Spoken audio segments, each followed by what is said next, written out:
Hi, this is Reina Okuna with the Okuna Team Real Estate here in San Diego. I wanted to share with you today 3 common mistakes that buyers make and how to avoid them.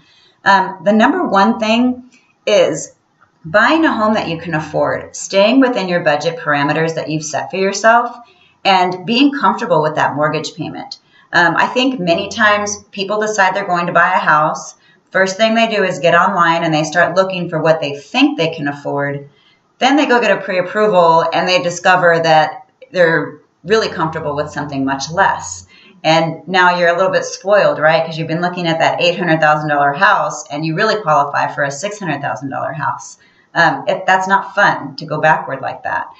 So I think the number one thing to do if you're considering purchasing a house in the near future is to make your first step getting a pre-approval. Talk to a good mortgage lender. Have them give you some guidelines on what your mortgage payment would look like if you purchased a home for this amount or this amount. And that will give you a very clear picture of what you can afford, and it will help you stay on budget. And it will also help you be prepared for when that right home, that perfect home comes along. You want to make an offer on that, you're going to need that letter anyway. So you'll be one step ahead of the game. Number 2, I would say, is hiring a good negotiator. It's so important to have somebody on your side who's willing to step up for you and negotiate price, negotiate terms, and support you through the entire process.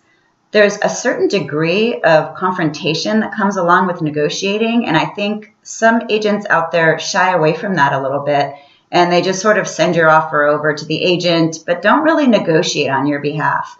It's important to have somebody who is a skilled negotiator and who is not afraid or intimidated to step up for you and make things happen.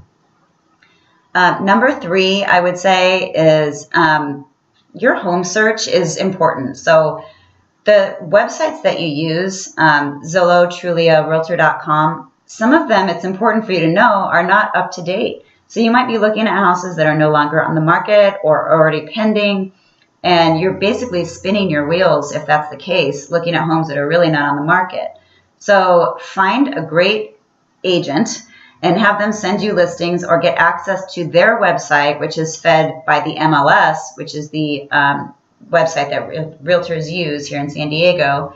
And that will have much more up-to-date listings, and you won't be wasting your time looking at homes that are no longer available to you. And I would say the next step after that is don't get stuck online. You can look at houses all day online and look at all the pictures and look at the map, but you're really not going to know have a clear picture of what that home looks like or a feel for the neighborhood unless you go out and you tour it or you drive by it. I think a lot of people sort of get stuck online, and you really can't get a good feel for things online. So don't be afraid to schedule a home tour, get out there, drive the neighborhood, and see what the neighbor's home looks like, what the exterior of the home looks like, because the pictures that you see on listings are the very best pictures they've chosen to put online. Not necessarily, the neighbor's car that's broke down in the front yard or this, crazy, ugly fence that's next door on the other side. So it's important to see the home in person at some point. Starting online is great, but you do need to take that next step and actually start touring homes in person. It will give you a new perspective on what's out there and what you can buy for your money. I hope this helps you. If you have any questions real estate related, I would be more than happy to help you out. Please contact us at theokunateam.com, and we would love to step in and help you out. Thank you so much.